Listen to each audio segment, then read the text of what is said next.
Is there the possibility that, if we have enough people transitioning to a ZTNA model and the utilization of, a strong Knack resource, whether, I know FortiNet, of course, but a really good, strong Knack resource, is there the possibility that we would just entirely go away from a SIM or that type of solution? I mean, if everything is really flowing into and out of the network, does ZTNA and the combination of, a really good Knack to identify your assets and what's going on, does that replace any of that, or are you always going to need to have your SIM and some of those resources? Probably going to always need a SIM, and the reason why is it's vendor agnostic by nature.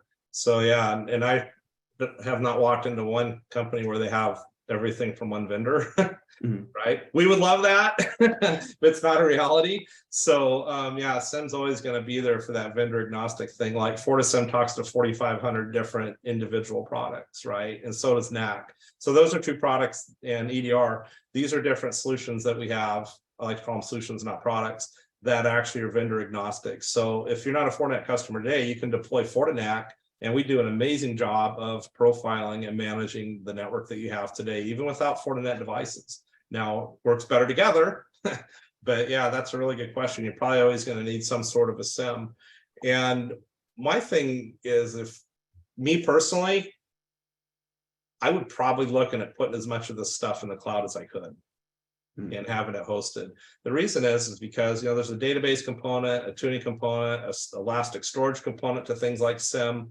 And do you really want to be in the business of managing your own SIM, right? So probably managed SIM, managed EDR, managed SOC services make a lot of sense for a lot of organizations that they just can't get the skills that are required or have the budget to be able to get those people. Larry, in your opinion, kind of following up on that, how do you balance between on-prem and cloud as it relates to your network resources?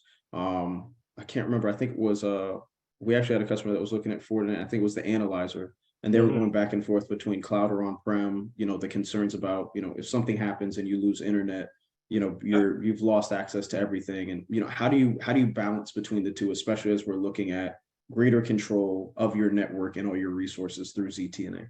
Right. So it really comes down to philosophical standpoint of the customer, that along with compliance. Some organizations can't put their data anywhere in the cloud. We're SOC 2 compliant, right? So you don't have to worry about that. So depending on the company, they may look at us and just say, we're never going to put anything in the cloud. That could be a philosophical standpoint from IT management, from the C-suite, right? Some C-suites fly somewhere, come back from vacation, and then come back, tell IT, put everything in the cloud because they read an article in the magazine on the airplane, right? So it happened to me. That's why I say it. So now all of a sudden, all the stuff I deployed over the last 10 years, we're migrating to the cloud. And here's what happens there. And this is a setup. So thanks for this.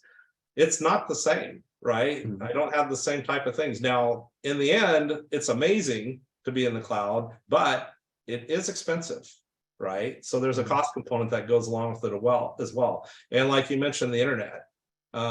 If the internet goes down and you can't get to your SIM, that could be a problem.